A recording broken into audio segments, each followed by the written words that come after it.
अब हम आते हैं मोहन सिंह केस के ऊपर।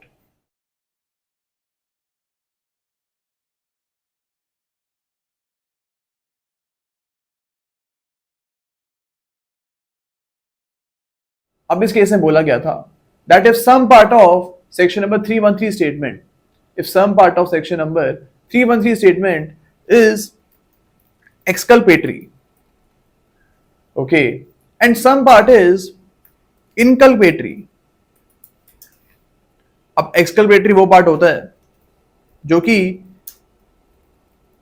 सेल्फ सर्विंग स्टेटमेंट्स होती हैं, यानी ऐसे स्टेटमेंट जो एक्यूज के बेनिफिट की होती हैं, और जो इनकल्पेटरी स्टेटमेंट्स होती हैं these are self harming statements. Okay, तो इस केस में बोला गया था कि अगर एक ही स्टेटमेंट में एक्सकल्पेटरी स्टेटमेंट भी करी गई है और साथ में इनकल्पेटरी स्टेटमेंट भी करी गई है, तो यहां पे we will see that whether these statements are severable और नॉट। क्या आप इन स्टेटमेंट्स को अलग अलग कर सकते हो? अगर आप इनको अलग अलग कर सकते हो, इफ दीज स्टेटमेंट्स आर सेवरेबल,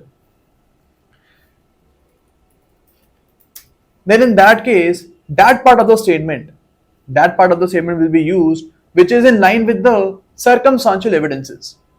तो यहां पे वो स्टेटमेंट को हम यूज करेंगे जो कि सर्कमस्टेंशियल एविडेंसेस से मेल खाती है।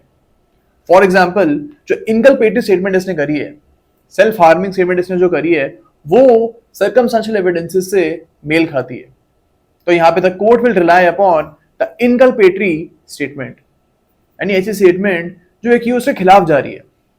ओके, लेकिन अगर फॉर एग्जांपल जो एक्सकल्पेटरी स्टेटमेंट है, यानी ऐसी स्टेटमेंट जो कि एक्यूज के बेनिफिट की है, अगर ऐसी statement is more in line with the circumstantial evidences, यानी जो सर्कमस्टेंशियल एविडेंसेस हैं उनसे एक्सकल्पेटरी स्टेटमेंट जो है वो मेल खा रही है, तो in this case the court will rely upon the exculpatory statement. Okay, तो ये कुछ चीजें इस केस में बोली गई थी। अब इस केस में यह भी बोला गया था कि अगर आप एक्सकल्पेटरी पार्ट और इनकल्पेटरी पार्ट को सेवेयर नहीं कर सकते हो, यानी आप इनको अलग अलग नहीं कर सकते हो, तो दोनों पार्ट्स को आप रिजेक्ट कर दोगे, यानी both the exculpatory part as well as inculpatory parts will be rejected. Okay, तो ये कुछ बातें हमको इस केस में बोली गई थी।